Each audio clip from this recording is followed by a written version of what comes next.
बिस्मिल्लाहिर्रहमानिर्रहीम। अस्सलाम वालेकुम स्टूडेंट्स। कहाँ पहुँचे थे? रीन्यूअल कॉस्ट पे। कहाँ पहुँचे थे? रीन्यूअल कॉस्ट पे। रीन्यूअल कॉस्ट के बेटा फिर दो ऑप्शन है, on the original contract date और दूसरा on the option exercise date. Option किस चीज़ का था अनस के पास? अनस रीन्यू करवा सकता है कॉन्ट्रैक्ट को, ठीक है।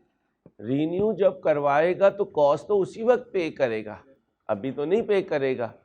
इसलिए मेरे दोस्तों on the original contract date पर जो कुछ कॉस्ट होगी रीन्यूअल की, बात किसकी हो रही है?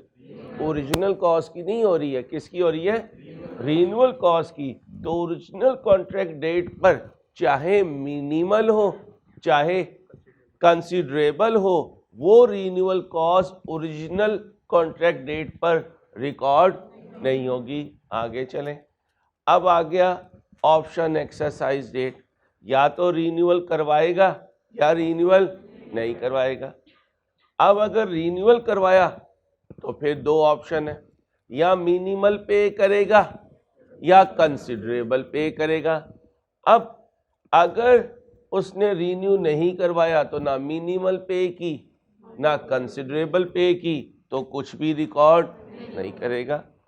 अगर उसने रीन्यूअल करवाया तो दो चांस है, या मिनिमल पे करेगा या कंसिडरेबल पे करेगा। अब इंट्रो में जाएं, वापस चले गए। कुछ आइटम कैपिटल एक्सपेंडिचर की डेफिनेशन मीट कर लेती हैं, लेकिन फिर भी हम उनको एसेट नहीं बनाते। क्यों? इममटीरियलिटी की वजह से। किसकी वजह से? अब रीन्यू करवाया और हमने पे किया कंसिडरेबल कॉस्ट, तो हम कर देंगे इसको कैपिटलाइज और एंट्री पास करेंगे intangible asset debit if at minimal cost. Definition asset की मीट हो रही है। क्यों?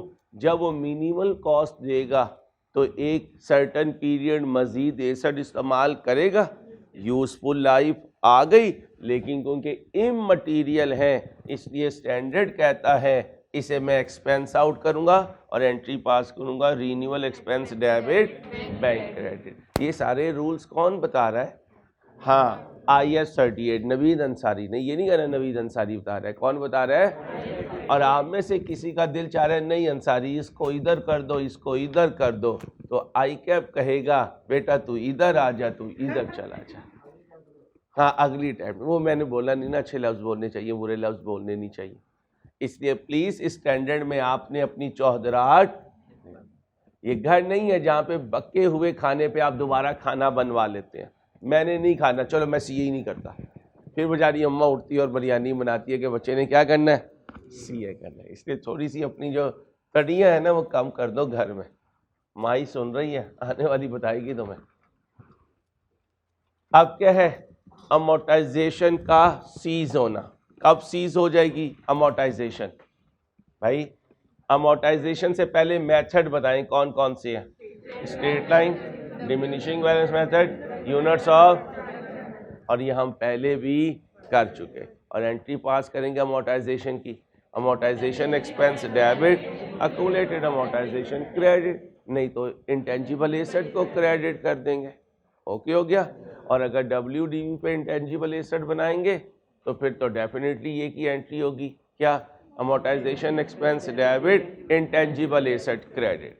अब वो कह रहा है कि आपने IS 38 की बात तो सुन ली, लेकिन अगर कोई इंटेंजिबल एसेट किसी दूसरे इंटेंजिबल एसेट को बनाने में इस्तेमाल हुआ तो पहले इंटेंजिबल एसेट की अमोर्टाइजेशन दूसरे बनने वाले इंटेंजिबल एसेट की कॉस्ट में ऐड हो जाएगी।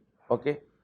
कमेंसमेंट कब होगी? जब अवेलेबल फॉर यूज होगा, और अगर थोड़े टाइम के लिए इनऑपरेटिव रहा तो डेप्रिसिएशन जो है वो स्टॉप नहीं होगी, डेप्रिसिएशन चलती रहेगी। अब आ जाए, amortisation shall cease at the earlier of the date that the asset is classified as held for held for sale का मतलब ये नहीं है कि आप एसेट को इन्वेंट्री बना लेते हैं, ये CFAP का टॉपिक है हमारा, यहाँ का टॉपिक नहीं है। हेल्ड फॉर सेल का मतलब ये है आपने एसेट इस्तेमाल किया, अब आप कहते हैं इसको डिस्पोज ऑफ करना है, तो पहले आप इसे पार्क कर देंगे किस हेडिंग में, हेल्ड फॉर सेल का मतलब ये नहीं है कि इन्वेंट्री बन गया, लिख लें। हेल्ड फॉर सेल का मतलब ये नहीं है कि इन्वेंट्री बन गया,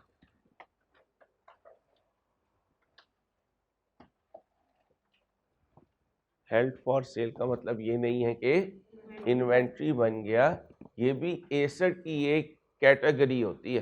तो इसका मतलब बैलेंस शीट में एसेट 3 कैटेगरीज में नजर आएंगे, एक अपने नॉर्मल हेडिंग में, दूसरा CWIP में, तीसरा हेल्ड फॉर सेल में। हेल्ड फॉर सेल का मतलब है कि इन्हें हमने एक्टिव यूज से निकाल दिया, now we are waiting for disposal of these assets, और हम इसे ऑक्शन सेंटर में जाकर बेच देंगे, अभी बेचा नहीं है।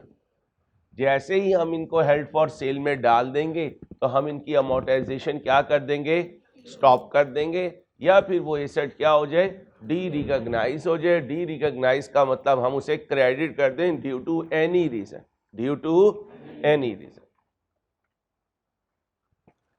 अब बेटा थोड़ा सा दोनों कजन्स में डिफरेंस है। कौन से दो कजन, IAS 16 और IAS 38।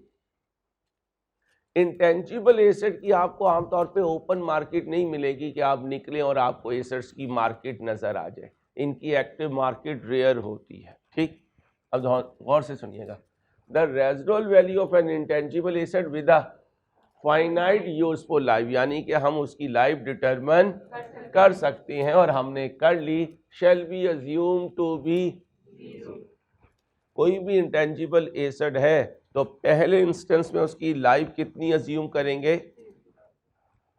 फाइनाइट, ठीक है, तो उसकी रेजिडुअल वैल्यू कितनी होगी, 0 होगी। हाँ अगर, अनलेस का मतलब 0 नहीं होगी, अनलेस का मतलब 0 नहीं होगी। कब 0 नहीं होगी, there is an active market for the intangible asset की एक्टिव मार्केट है, और बहुत रेयर इंटेंजिबल एसेट है जिनकी एक्टिव मार्केट मौजूद होती है। एंड इसी के साथ चल रहा है, एक्टिव मार्केट है और उस एक्टिव मार्केट में जाकर आप रेजिडुअल वैल्यू डिटरमिन कर सकते हैं। अगला पॉइंट बहुत इंपॉर्टेंट है, कहते हैं अगर लाइफ 10 साल है तो ये भी प्रोबेबल होना चाहिए कि 10 साल के बाद मैं आऊंगा तो ओपन मार्केट वहां पर मौजूद होगी और वो मुझे रेजिडुअल वैल्यू डिटरमिन करके देंगे या उस रेजिडुअल वैल्यू पे मेरा इंटेंजिबल एसेट खरीदेंगे। कहना तो नहीं चाहिए बेचारे गरीब लोग ये मुख्तलिफ किस्म के स्टॉल लगा लेते हैं और चलते चलते एक मार्केट बन जाती है, लेकिन वो मार्केट देर पा नहीं होती। जिस दिन गवर्नमेंट जो है वो अपना कोई एक्शन करती है और बुलडोज़र वगैरह लेकर आती है तो उन बेचारों के वो जो कच्चे स्टॉल होते हैं उन्हें क्या कर देती है, तोड़ देती है। क्या कर देती है, इसका मतलब अभी तो वो एक्टिव मार्केट है, लेकिन 5 साल के बाद अगर मैं अपना कोई एसेट लेकर जाऊं तो हो सकता है वो एक्टिव मार्केट वहां मौजूद ना हो।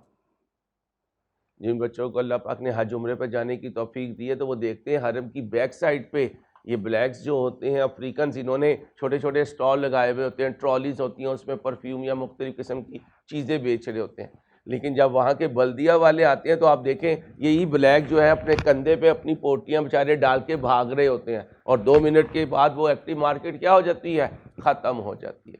तो वो कह रहे हैं एक्टिव मार्केट से रेजिडुअल वैल्यू डिटरमिन हो सकती है, एक बात, और दूसरा ये भी अज्यूम करना पड़ेगा कि प्रोबेबल है कि एसेट की यूजफुल लाइफ जब पूरी होगी और मैं अपना एसेट लेकर ऑक्शन सेंटर में जाऊंगा तो एक्टिव मार्केट मुझसे वो एसेट उस मार्केट में खरीद लेगी। यहाँ पे कबाड़िए और कबाड़ने मौजूद रहेंगी। एक तो ये बात है। फिर क्या कहता है, कहता है एक्टिव मार्केट नहीं है, कोई बात नहीं, किसी थर्ड पार्टी ने क्या दे दी, कमिटमेंट दे दी कि मैं ये एसेट यूजफुल लाइफ के एंड पर तुमसे खरीद लूंगा। तो फिर क्या है, कोई इंटेंजिबल एसेट फाइनाइट लाइफ के साथ है तो पहला अजम्पशन ये है कि उसकी रेजिडुअल वैल्यू 0 है। दो केसेस में जीरो नहीं होगी। एक्टिव मार्केट हो, एक्टिव मार्केट वैल्यू दे और प्रोबेबल हो कि एसेट की यूजफुल लाइफ के एंड पर वो एक्टिव मार्केट वहां मौजूद होगी। दूसरे केस में जहां जीरो नहीं अज्यूम करनी, एक्टिव मार्केट नहीं है, कोई थर्ड पार्टी कह रही है यूजफुल लाइफ के एंड पर आना और मुझे इतने का बेच देना, मैं तुमसे खरीद दूंगा।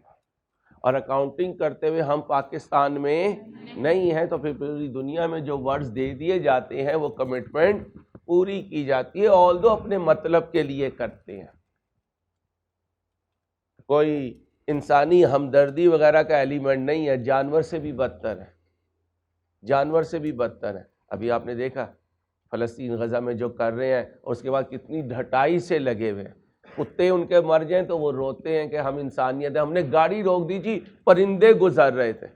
चबलियाँ देखें क्या मारते फिरती हैं, वर्ड लेमैन का है माजरत के साथ, लेकिन बंदे का फिर बाज़ दफ़ा मीटर घूमता है, वो मीडिया में रिकॉर्ड करते हैं। वो कोई जनाब जानवर जा रहा था तो गाड़ियाँ रुक गई, पहले जानवर को उन्होंने फुटपाथ पे लिटाया, उसके बाद गए।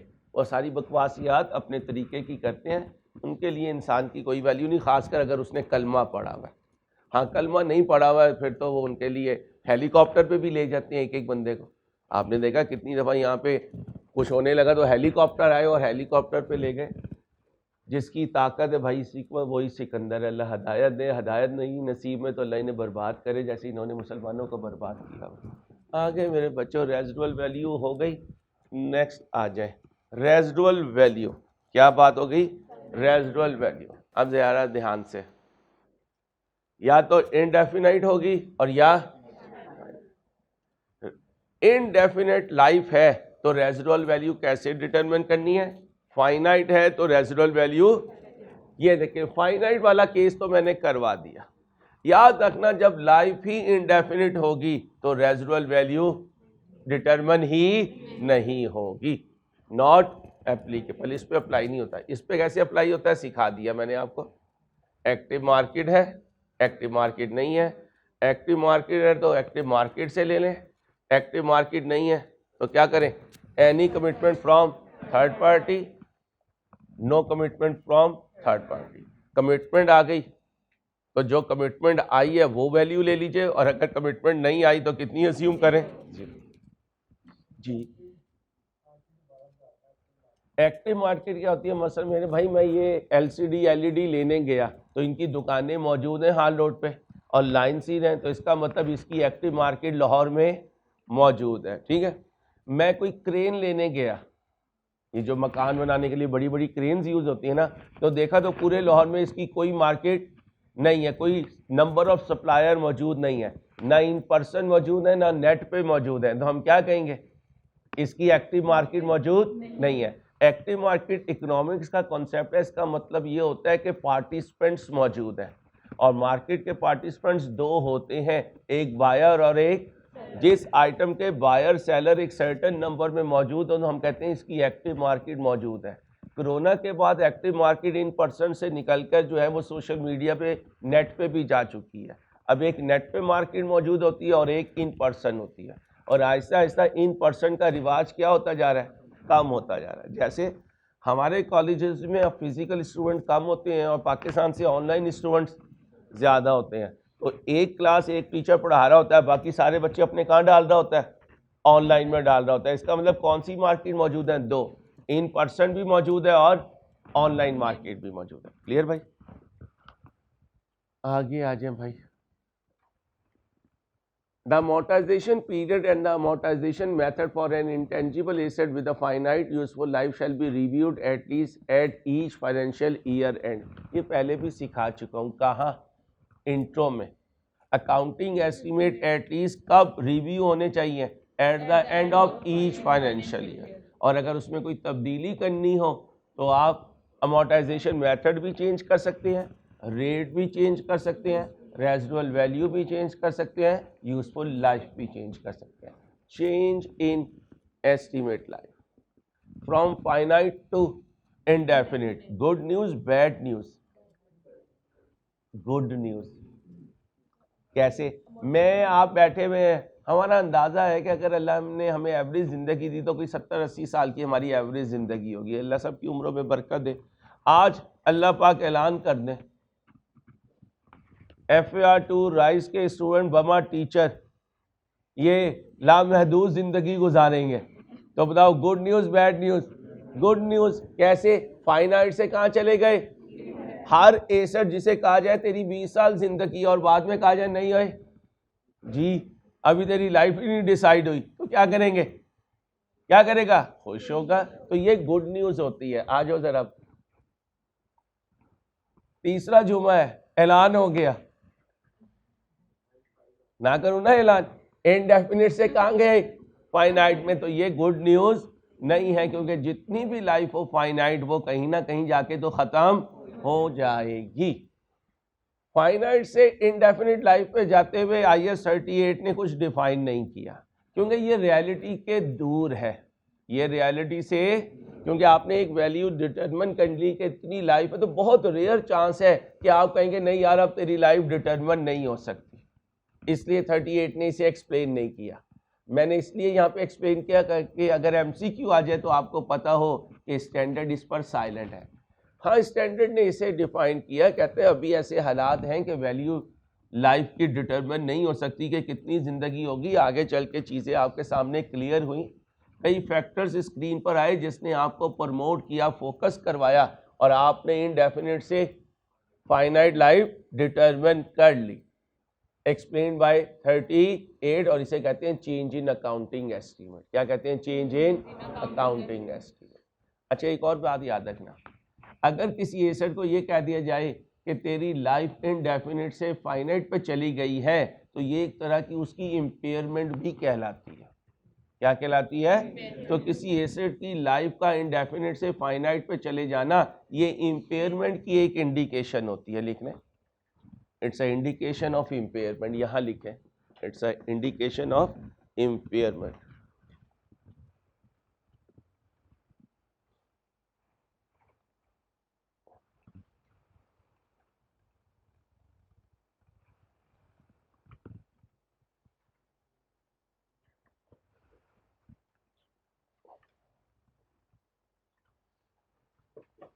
एग्जाम्पल्स ऑफ अमोर्टाइजेशन, चले भाई कैलकुलेट करके दें। एग्जाम्पल 19 सॉल्व करें, फिर मैं बोर्ड पे सॉल्व करता हूँ।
जी भाई, यूजफुल लाइफ कितनी है? यूजफुल लाइफ 12 ईयर्स है भाई, 10 ईयर्स नहीं है। लीगल लाइफ कितनी मिली? दोनों में से जो, तो कितने पे करूंगा? कब लाइसेंस बाय किया? लाइसेंस एक इंटेंजिबल एसेट है, कितने साल के लिए उसे अमोर्टाइज करूंगा? 10 साल के लिए। क्वेश्चन साइलेंट हो तो straight line, calculate amortisation expense for 19 and 20।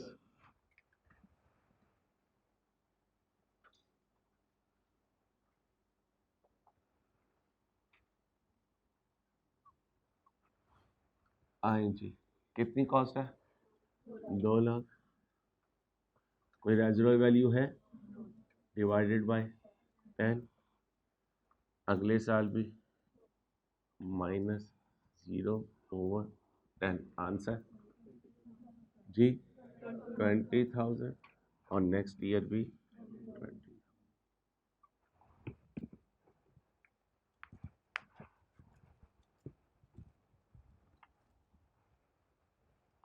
ये एग्जाम्पल सॉल्व करके दें।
A company purchased a license for 16 years at 3 lakh rupee 80 on 1/1/20। कितने साल के लिए लाइसेंस लिया? और 3,80,000 रुपये में लिया। It is renewable for further 6 years at a cost of 1,000। अब 1,000 इसके मुकाबले में मिनिमल है, इममटीरियल है। कई बच्चे कहते हैं सर स्टैंडर्ड ने कुछ तो कहा होगा कि रीन्यूअल कॉस्ट इतने % हो तो उसे मिनिमल कहना। बेटा स्टैंडर्ड ने ऐसी कोई बात नहीं की। तो इसका मतलब है कि ICAP जब भी ऐसा क्वेश्चन बनाएगा वो दोनों फिगर्स को दो एक्सट्रीम्स पे रखेगा। 3 लाख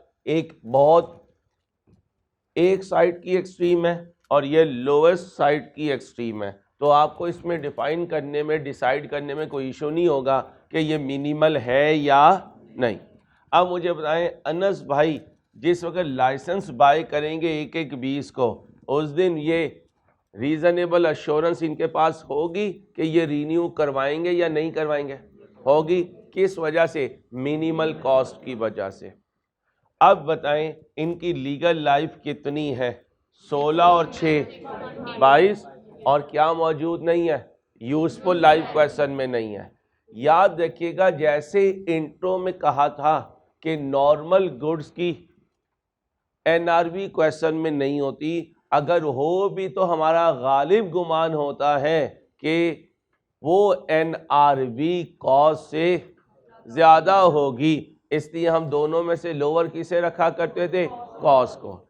ऐसी मेरे बच्चों याद रखना अगर किसी क्वेश्चन में यूजफुल लाइफ नहीं है, यूजफुल लाइफ नहीं है, तो हमारा गालिब गुमान होगा कि यूजफुल लाइफ लीगल लाइफ से ज़्यादा है, क्योंकि कम तो हो ही नहीं सकती। अगर यूजफुल लाइफ कम होती तो रिन्यूअल का ऑप्शन कैसे होता? और कोई भी rational person without benefits renewal की तरफ मूव नहीं करेगा। तो लिख लें अगर क्वेश्चन में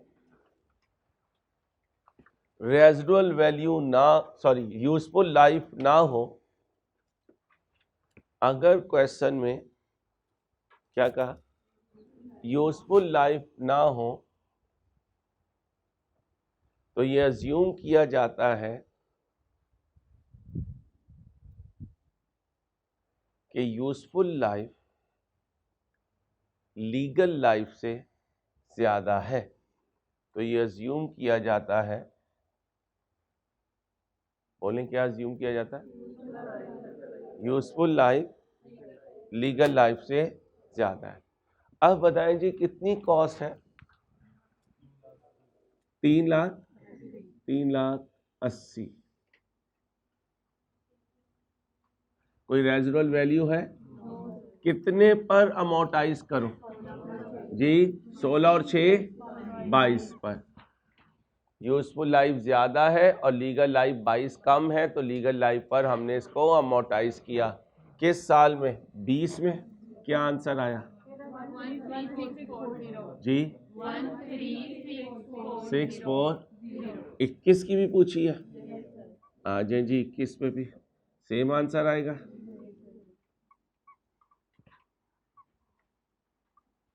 वन थ्री। अब जब ये 16 साल के बाद रिन्यूअल कॉस्ट पे करेगा तो उसकी एंट्री बताएं। रिन्यूअल एक्सपेंस डेबिट और बैंक क्रेडिट। स्टैंडर्ड मुश्किल तो नहीं लग रहा? कोशिश यही होती है कि आपको आसान तरीन लफ्ज़ों में बताऊं, आपको ऐसे ही लगे कि बस छोटे छोटे एमसीक्यूज कर रहे हैं। इनको इकट्ठा करके फिर इंशाल्लाह इसका पास पेपर भी सॉल्व करेंगे, लेकिन जब छोटे पॉइंट क्लियर हो जाए तो पास पेपर सॉल्व करते हुए इंशाल्लाह इशू नहीं आएगा, अल्लाह ने चाहा तो। देखें भाई,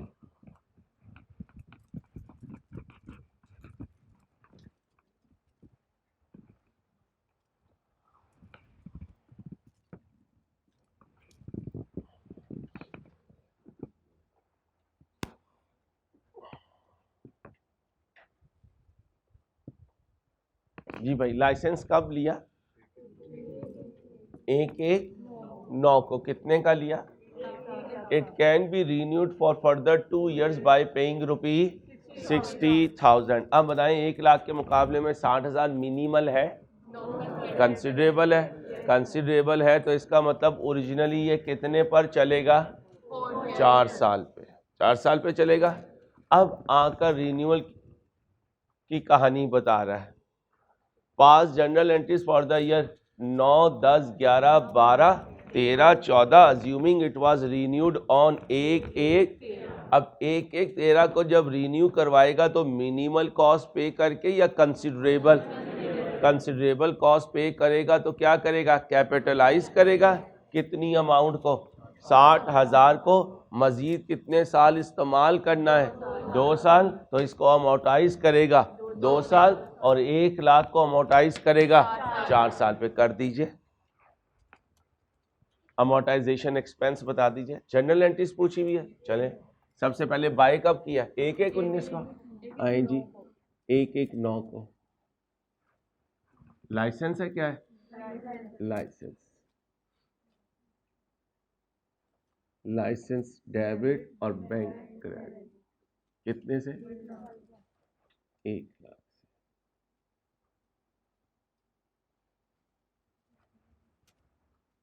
31/12/9। अमोर्टाइजेशन एक्सपेंस डेबिट और bank, sorry, accumulated amortisation credit.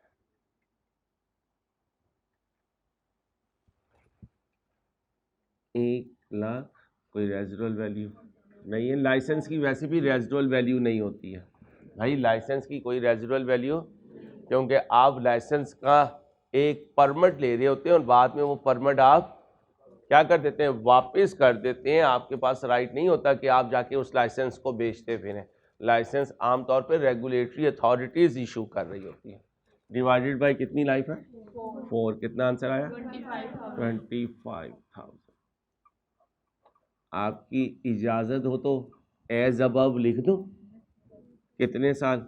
मजीद 3 साल। ये आ गया 31/12/10, 31/12/11, 31/12/12। अब 1/1/13 आ गया। भाई उठ जाओ, भाई उठ जाओ। उठकर क्या एंट्री पास करूं? Licence debit bank credit. कितने से? 60,000 से। ओके हो गया। अब 31/12/13 को अमोर्टाइजेशन एक्सपेंस डेबिट कर दें।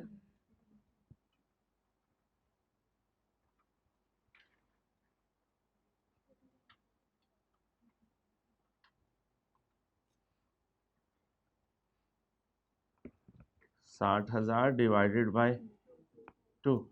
आंसर 30,000।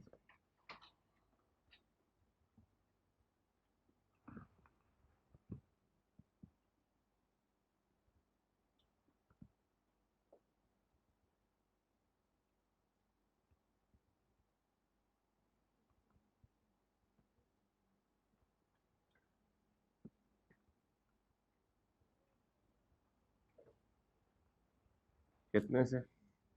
30,000।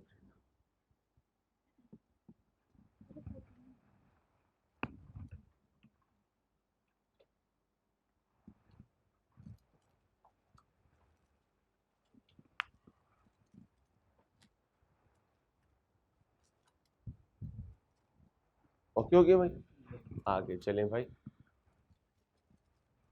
करें जी सॉल्व।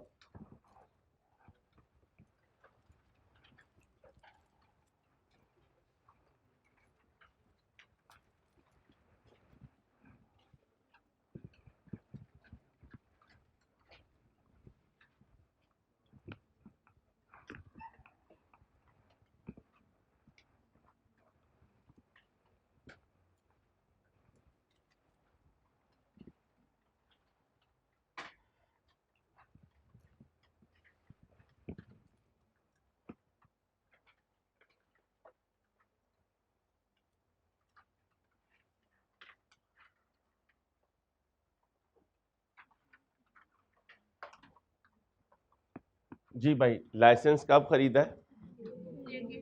कितने साल के लिए? कॉस्ट कितनी है? रीन्यू हो सकता है? कितने साल के लिए? कितना पे करके?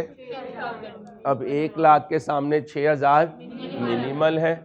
कितने टाइम के लिए अमोर्टाइज करूंगा? 4 और 2 6 साल के लिए। और जब 1/1/13 को रीन्यू करवाऊंगा, मिनिमल कॉस्ट पे करके किसे डेबिट कर दूंगा? रीन्यूअल एक्सपेंस को। एंट्रीज पास कर दें 6 साल की, जरा जल्दी से कर दें। बाय भी कर लीजिएगा लाइसेंस, अमीर लोग हैं, पैसा आपके पास बहुत है। 119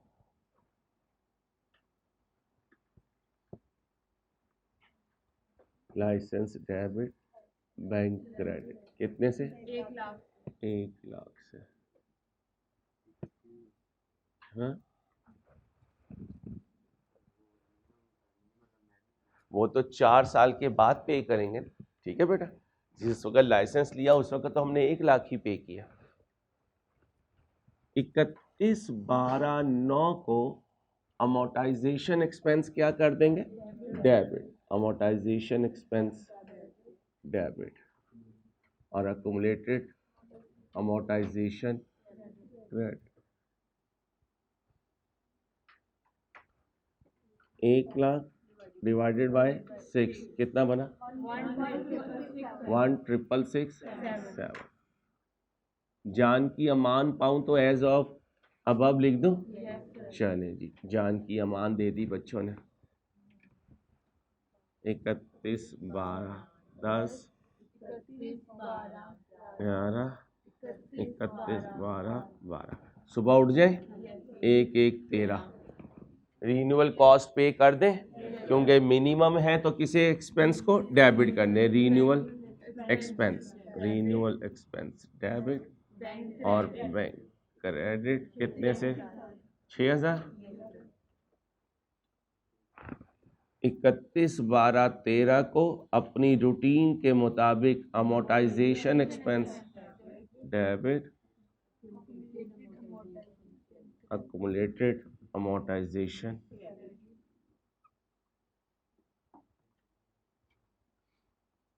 कितना था? 1,667। रमजान में सबसे मुश्किल क्लास पता है कौन सी होती है? पता है? सुबह की। पूरा घर मेरा बेचारा जाग रहा होता है कि इसको उठाना है, इसको उठा के भेज देना, फिर हमने सो जाना है, फिर जब मर्जी उठें, फिर कोई टेंशन नहीं है। तो सबसे मुश्किल क्लास जो रमज़ान की होती है वो मॉर्निंग की होती है, इवनिंग की क्लासेस मुश्किल नहीं होती। और सबसे बड़ा डर ये लगा हुआ होता है कि कहीं अलार्म या बंदे सो गए तो फिर क्लास गई। ठीक है भाई, चलो हाँ मेरे दिमाग में अभी कोई और बात चल रही थी, जब मैंने यहाँ पे ये लिखा था ना उस वक्त कोई और बात चल रही थी। टीचर के जहन में जैसी कोई बात आएगी ना फौरन यहाँ पे कुछ और लिखा जाएगा, हमेशा याद रखिएगा। वरना टीचर तो अपने फ्लो में सालों से पढ़ा रहा होता है, लेकिन जब उसका जहन कहीं और जाता है तो वो यहाँ कुछ और लिख देता है। बड़ा तुमने नोट किया। चलो भाई, इम्पेयरमेंट होने लगा भाईजान इम्पेयरमेंट होने लगी है। F-1 में तो हेलीकॉप्टर पहाड़ से टकरा जाया करता था और एक पर वाला हेलीकॉप्टर जो है वो इम्पेयर हो जाया करता था। यहाँ देखते हैं क्या किससे टकराएगा। An impairment loss is the amount by which the carrying amount का मतलब WDV of an asset exceeds its, और रिकवरेबल अमाउंट क्या हुआ करती थी, higher of cost to sell and and value in use. दोनों में से जो हायर होगी वो रिकवरेबल अमाउंट होगी। या इम्पेयरमेंट लॉस होगा या इम्पेयरमेंट लॉस नहीं होगा। इम्पेयरमेंट गेन का कोई कॉन्सेप्ट नहीं है इम्पेयरमेंट। अब ये भी जरा ध्यान से सुनिएगा। अभी मैं बता के आया, अगर किसी एसेट की लाइफ इनडेफिनिट है और वो मूव कर जाए फाइनाइट की तरफ, तो हम कहेंगे कि एसेट क्या हो रहा है, इम्पेयर हो रहा है। लेकिन अगर कहीं किसी एसेट की लाइफ इनडेफिनिट है तो स्टैंडर्ड कोई और रूल बता रहा है इम्पेयरमेंट टेस्टिंग का, और फाइनाइट है तो कोई और रूल। देखिएगा, कहता है अगर एसेट की लाइफ इनडेफिनिट है तो impairment test will be performed compulsory है। हर साल के एंड में आप क्या करोगे, इम्पेयरमेंट टेस्ट लगाओगे। वो इम्पेयरमेंट टेस्ट इस सेंस में लगाया जा रहा होता है, चेक कर लो कहीं लाइफ इनडेफिनिट से फाइनाइट तो नहीं चली गई। अगर चली गई तो एसेट क्या हो गया, इम्पेयर हो गया, फिर उसकी ये सारी कैलकुलेशन परफॉर्म होगी। फाइनाइट में वो कहता है कि नहीं, ऐसे नहीं करना, कंपलसरी नहीं है। अगर इंडिकेशन हो तो इम्पेयरमेंट टेस्ट लगाना, इंडिकेशन ना हो तो इम्पेयरमेंट टेस्ट ना लगाना। Impairment test will only be perform when any indication internal भी हो सकती है और एक्सटर्नल भी हो सकती है। And we are expert of numbers not of intangible asset, इसलिए ये इंडिकेशंस हमें बताई जाती हैं, हम खुद डिटरमाइन नहीं करते बेटा।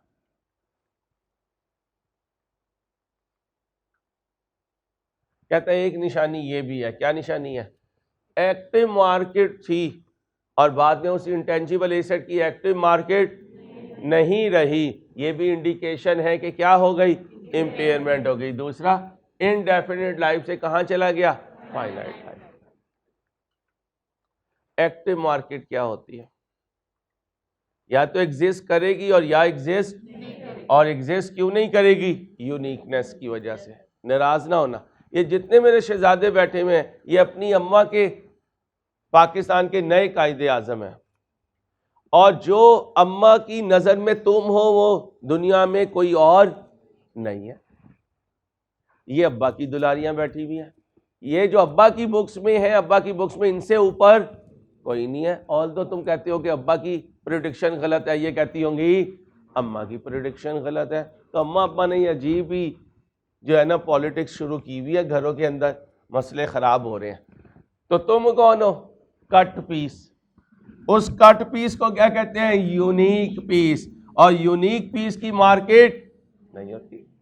कोई जाए मसलन बाज़ दफ़ा अम्मा अब्बा में बहस हो जाए तो अम्मा क्या कहती है, जाए ढूंढ के लाए मेरे लाल जैसा कोई और मिल जाए। तो मैं चैलेंज करती हूँ वैसा, अब्बा कहते हैं हाँ वैसा वाकई नहीं मिलेगा, वैसा वाकई नहीं मिलेगा।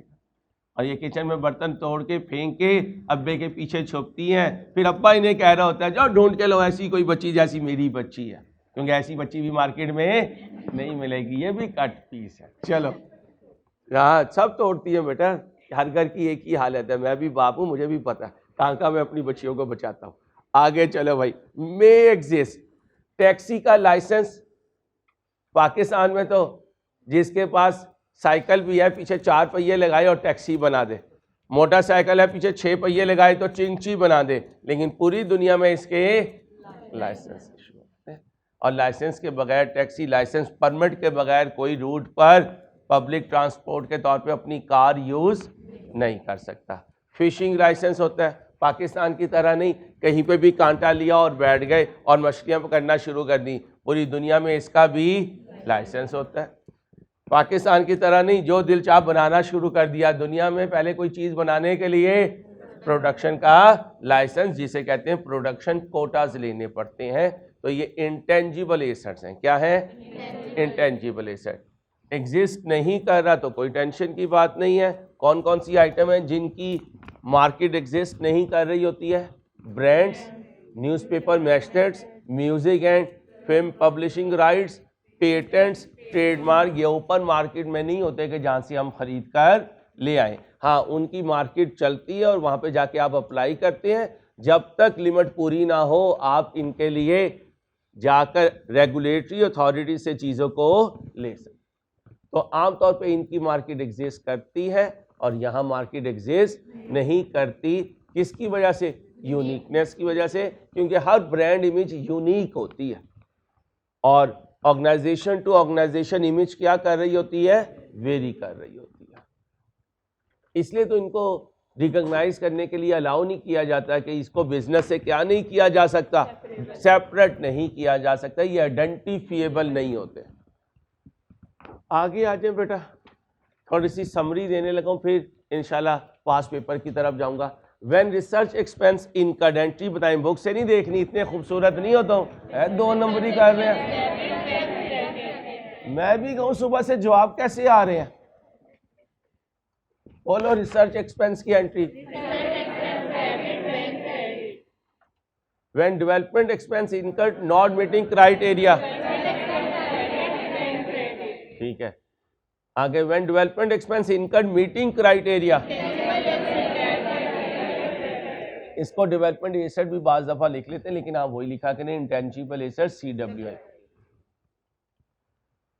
इंटेंजिबल CWI भी इंटेंजिबल एसेट में ट्रांसफर हो रहा है। बोले, इंटेंजिबल एसेट डेबिट और इंटेंजिबल CWIP, इसको डेवलपमेंट एसेट भी कहते हैं। क्या कहते हैं? Development asset. इंटेंजिबल एसेट खरीदा है।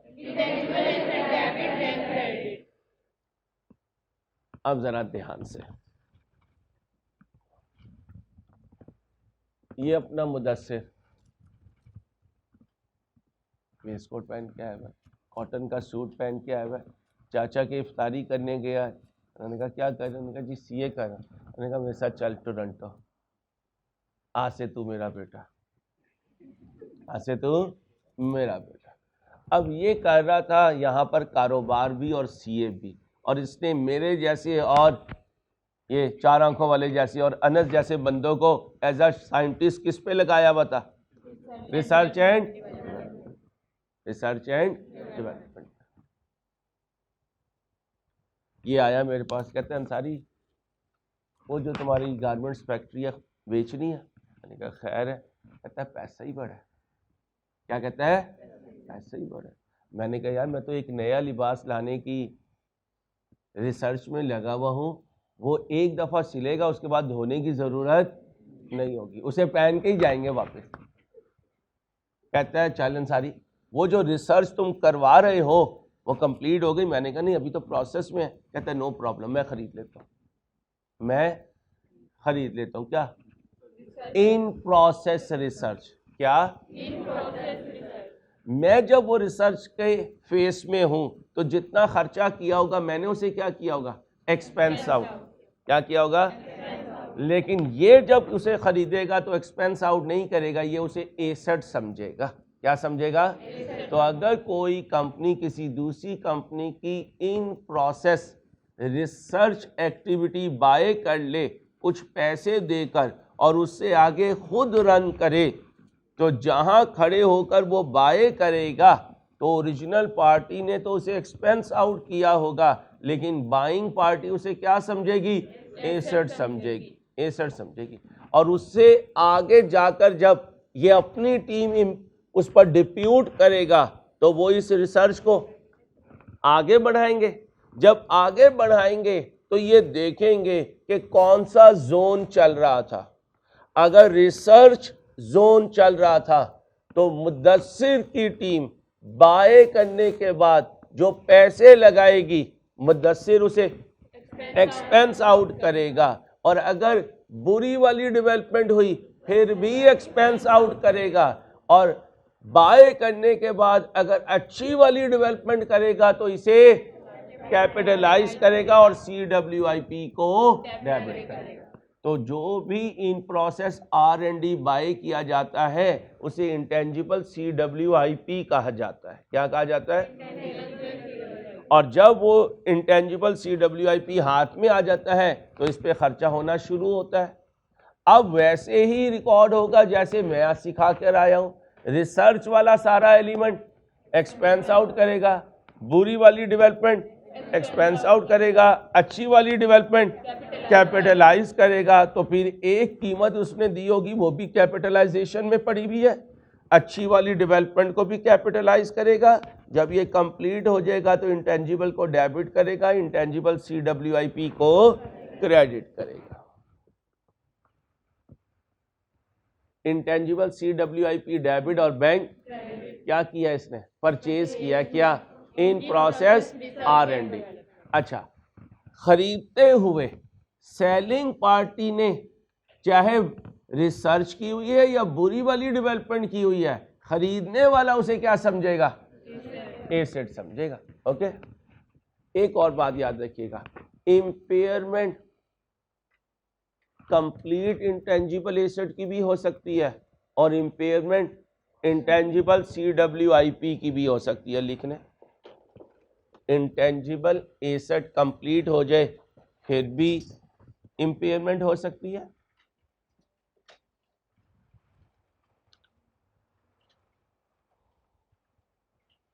इंटेंजिबल एसेट कंप्लीट हो जाए, क्या कहा? फिर भी इम्पेयरमेंट हो सकती है। इंटेंजिबल एसेट CWIP में पड़ा हुआ है फिर भी इम्पेयरमेंट हो सकती है।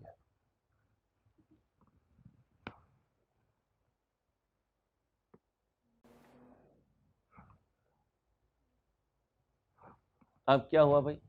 Amortisation expense. आगे देखिए,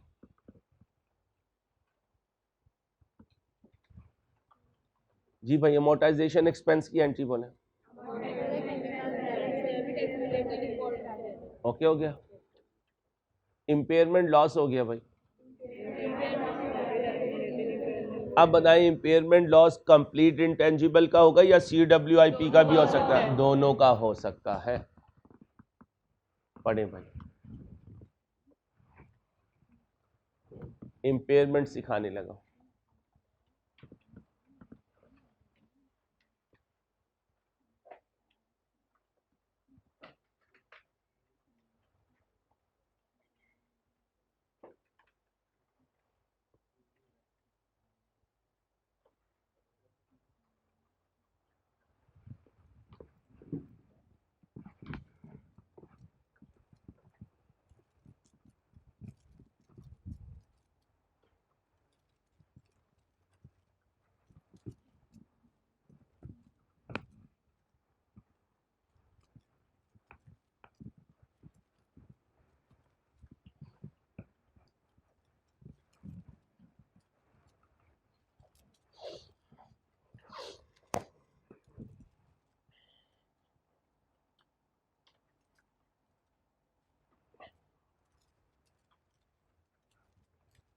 जी भाई, a company started R&D on developing a formula। Formula भी एक इंटेंजिबल एसेट होता है।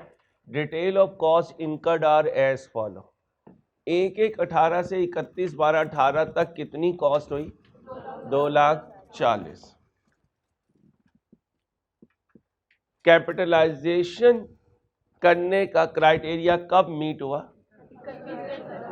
31/10/18। आए जी, ये 2,40 कितने टाइम की है? 12 महीने की। 10 महीने की कहाँ जाएगी? Expense out. एक्सपेंस आउट होगी। 18 की पहली एंट्री के लिए हम कहेंगे research expense, research expense debit और बैंक क्रेडिट। कितने महीने की? 10 महीने की। टोटल कितनी है? डिवाइडेड बाय 12 ज़रब 10 कितना बना?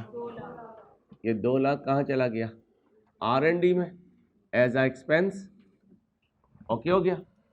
इसी 2018 में बाकी 2 महीने कहाँ जाएंगे? CWIP में। एंट्री बोले इंटेंजिबल CWIP डेबिट और बैंक क्रेडिट 2,40,000 डिवाइडेड बाय 12 ज़रब 2 कितना बना? 40,000। ये भी 2018 में है, ये भी 2018 में है। 2018 के आखिरी दिन इस इंटेंजिबल CWIP की रिकवरेबल अमाउंट कितनी है? 180 और वो बुक्स में कहाँ खड़ा है? 40 पे। कर दूं इम्पेयर? नहीं। और अगर इम्पेयर नहीं हुई तो कोई एंट्री भी नहीं होगी, बैलेंस शीट में ये चला जाएगा कितने पे? 40 पे। अब अगला साल शुरू हुआ। अगले साल 2019 में कितना खर्चा किया? ये बुरी वाली डेवलपमेंट, अच्छी वाली डेवलपमेंट? अच्छी वाली डेवलपमेंट, तो इसके लिए एंट्री क्या होगी? बोले भाई इंटेंजिबल CWIP डेबिट और बैंक क्रेडिट कितने से? 2 लाख से। अब जब 31/12/19 के आखिरी दिन देखा तो रिकवरेबल अमाउंट कितनी है? 2,20,000। और ये बुक्स में कितने पे खड़ा है? 2,40,000। गिर गया। कितने से गिरा? 20,000 से। इम्पेयरमेंट रिकॉर्ड कर दूं? करें जी। Impairment loss debit, impairment loss debit और इंटेंजिबल CWIP क्रेडिट कितने से गिराऊं? भाई कितने से गिराऊं? 20,000। तो इसका मतलब है 40,000 जमा 2 लाख। इस पर ये स्टैंड कर रहा था और गिर के चला गया कितने पे? बोले भाई 2,20,000 पे। कितना डाउन हुआ? 20,000। तो इम्पेयरमेंट लॉस डेबिट हो गया, इंटेंजिबल CWIP क्रेडिट। डेप्रिशिएट इसलिए नहीं किया क्योंकि अभी कहाँ पड़ा हुआ है? CWIP में। तो impairment tangible intangible asset complete की भी हो सकती है और इम्पेयरमेंट इंटेंजिबल CWIP की भी हो सकती है। अपना ख्याल रखिएगा। अल्लाह हाफिज़।